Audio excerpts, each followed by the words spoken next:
செய்ய போகிறேங்க.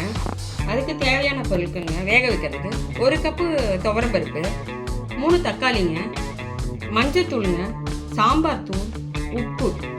தாளிப்பதற்கு தேவையான பொருட்கள் 1 கப்பு வெங்காயம், சின்ன வெங்காயங்க, அது வந்து முழுசாகவே போட்டுக்கலாம். கருவேப்பிலை, பச்சை மிளகாய், வரமிளகாய், பெருங்காயம், கடுகு உளுத்தம்பருப்பு. தாளிப்பதற்கு ஆயில், வானொலி வச்சுட்டேன். ஆயில் ஊற்றிக்கலாங்க, தேவையான அளவு ஆயில் ஊற்றிட்டேன். கடுகு உளுத்தம்பருப்பு தேவையான அளவு கடுகு, ஒரு 1/4 டீஸ்பூன்.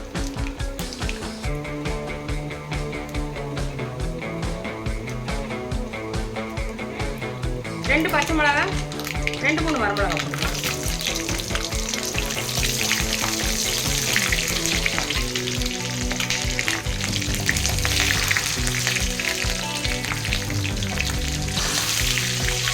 முழு வெங்காயம், சின்ன வெங்காயம் இது போட்டால் நல்லா இருக்குங்க, போட்டுக்கலாம். 1 கப்பு. நம்ம அப்படியே முழுசாக எடுத்து சாப்பிட்ற நல்லா இருக்குங்க, பொங்கலில் ஊற்றி சாப்பிட்றப்ப நல்லா இருக்கும். நான் இதுக்கு வந்து புளி ஊற்றாம வைக்கிறேன். நீங்கள் அதுக்கப்புறம் மறுபடியும் எடுத்துகிட்டு மறுபடியும் புளி ஊற்றிட்டிங்கன்னா நீங்கள் சாப்பாடு கூட வச்சுக்கலாம். நான் இப்போ வந்து பொங்கல் வைக்கிறேன், அதுக்கப்புறம் எடுத்துக்கிட்டு மறுபடியும் புளி ஊற்றி வச்சோம்னா சாப்பாடுக்கு மறுபடியும் பண்ணிக்கலாம். கொஞ்சம் நேரம் வணங்குதுங்க. கருவேப்பிலை கொஞ்சம் இதில் போட்டுக்கலாங்க.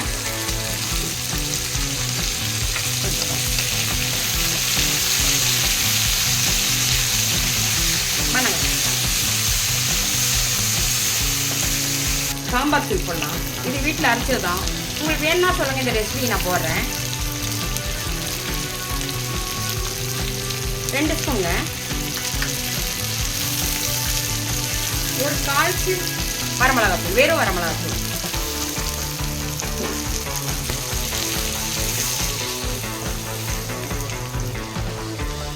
கொஞ்சம் பெருங்காயம் போட்டுக்கலாங்க.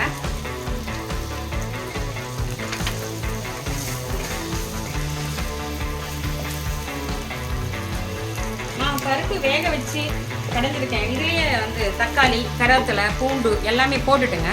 இதை எடுத்து நம்ம ஊற்றிக்கலாம்.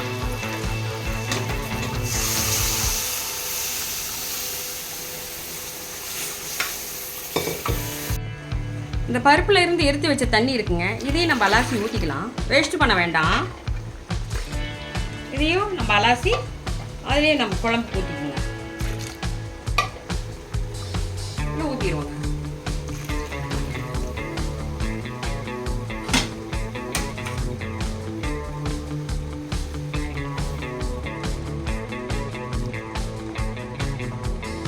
குழம்புக்கு தேவையான அளவு தேவையான உப்பு போட்டுக்கலாங்க.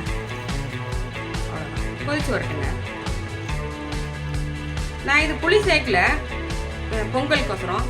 நீங்கள் வேணும்னா இதை எடுத்துக்கிட்டு மறுபடியும் கொஞ்சம் புளி சேர்த்துக்கலாம். அது சாப்பாட்டுக்கு நீங்கள் சாப்பிட்றப்ப புளி சேர்த்து நீங்கள் கரைச்சி ஊற்றி மறுபடியும் ஒரு கொதிக்க வச்சு சாப்பிட்டீங்கன்னா நல்லாயிருக்கும்.